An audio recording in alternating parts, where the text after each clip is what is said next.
Hi viewers, welcome to Astor TV. నేను మీ విజయ్. ఇప్పుడైతే మనము విజయనగరం జిల్లా డెంకాడ పంచాయతీలో గల ఒక గ్రామం దగ్గర అయితే ఉన్నామండి. ఇంటింటికి కుళాయిలు పథకం అని చెప్పేసి కోట్లు అంటే ఈవెన్ సెంట్రల్ గవర్నమెంట్ ఫండ్స్, అలాగే స్టేట్ గవర్నమెంట్ ఫండ్స్ అన్నీ కూడా అమృత్ ఘర్ పథకం ద్వారా ఇంటింటి కుళాయిలు అని చెప్పేసి ఆ పథకం అయితే అమలు జరిగింది. కానీ ఇప్పటికీ కూడా ఇంటింటికి కుళాయిలు లేని పరిస్థితి మనకైతే కళ్ళకు కట్టినట్టు ఇక్కడైతే కనిపిస్తూ ఉందన్నమాట.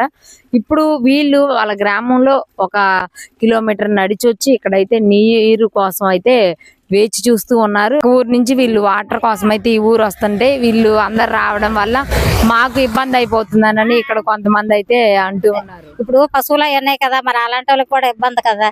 అంచనా వచ్చాయి అనుకో, మా ఊర్లో మేమంతా వాళ్ళ ఊరు నీళ్ళు వాళ్ళు పట్టుకుంటారు. ఇప్పుడు ఇట్లా నీళ్లు రాకుండా ఎన్ని రోజులు బట్టి? ఇప్పుడు 15 రోజుల కంచి రాన్నది. 15 రోజుల నుంచా? ఇప్పుడు వస్తున్న ఎన్ని బకెట్లు? ఫస్ట్ నుంచి ఆధార ఎంత కొద్ది వస్తాను. కొద్ది వస్తా. మీరు ఎవరికైనా చెప్పారా మీ బాధ మీ పంచాయతీలో గానీ? ఎందుకు చెప్పలేదో చెప్తాను, వాళ్ళు ఖాతరు చేయరా.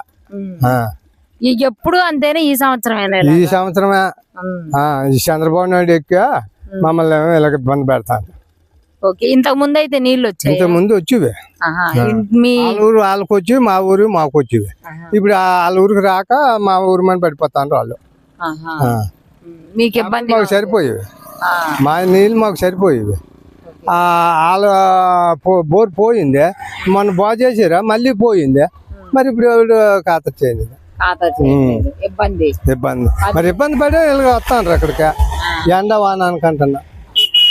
ఈ ఇంటింటి కుళాయిల పథకం ద్వారా మంచిగానే నీరు ఇంత వస్తుంది, బాగా వచ్చేది. మా ఊరికి లేదు కానీ వాళ్ళ ఊరికి ఇంటింటి కొలాయిలు వచ్చిన కాంచి బాగా నడిపేది. అది ఊర్లో ఇంటింటి కుళాయి? మా ఊరికి లేవు, ఇలాగా ఈది కొలాయిలే. ఈది కుళాయిలే. ఇంటింటికి వేయడానికి కోట్లు ఫండ్లు వచ్చినాయి, తెలీదా? ఆ ఊరికి వేసిన తర్వాత వేస్తాం అన్నారు మా ఊరికి, మరి వేయలేదా. ఆ ఊరికి వేసుకుని పోనరు అంతే. ఇప్పుడు రానున్న ఎలక్షన్లు వస్తున్నాయి, అప్పుడు అడుగుతారా మా ఇంటింటి? అడగమా, ఎందుకు అడగమా, మొన్న అడగం. వీళ్ళైతే డెంకాడ పంచాయతీ. మీ పేరండి? నా పేరు శారద, పి శారద. శారద. ఏ ఊరండి? ఇది పాలెం, దొడ్డుబడవ. అక్కడ నుంచి ఇప్పుడు ఇక్కడ ఇదే ఊరు? ఇది చందకపేట.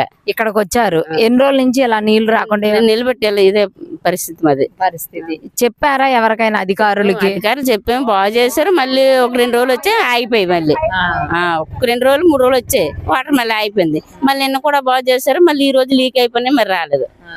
నిలబెట్టి ఇదే పరిస్థితి. మామూలుగా ఎవరి ఇళ్లలో వాళ్ళు బోర్లు వేసుకుంటారు కదా, అలా వేసుకున్నా ఒక రోజు 2 రోజులు వస్తారు. రోజు ఎవరు కదమ్మా, రోజు ఇంటింటికి బోర్లు అట్లా ఏమి? ఇంటింటి బోర్లు అంటే సొంతంగా కొట్టుకున్న వాళ్ళు ఉన్నారు, మోటార్లు వేసుకున్న వాళ్ళు. మరి వాళ్ళైనా రోజుకి ఎవరు కదా, కరెంట్ బిల్లు అని అది ఇది అని అంటారు కదా.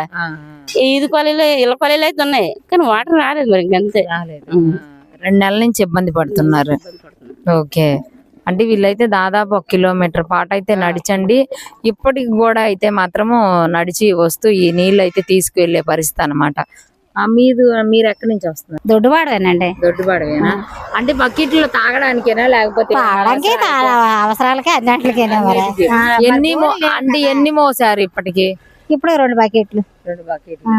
ఈ కుళాయి ఎంతసేపు వస్తుంది? 5 గంటల దాకా. 5 వరకు వస్తుంది. మరి ఈ ఊరోళ్ళు అరుస్తున్నారు కదా మిమ్మల్ని, మీరు రావటం వల్ల మాకు తగ్గిపోయింది. మరి అంతే, మరి ఒక ఊరు నుంచి ఒక ఊరు వచ్చాయంటే మరి ఆలవే కదా కొలైలు ఇచ్చి, అది లేక వస్తాను. చూశారు కదండి, నీటి సమస్య అయితే ఇక్కడ ఈ విధంగా ఉంది. వాళ్ళ సమస్య అయితే పరిష్కరించాలని దొడ్డుబడవ గ్రామస్తులు అయితే కోరుకుంటూ ఉన్నారు. ఆర్ స్టార్ టీవీ, విజయ.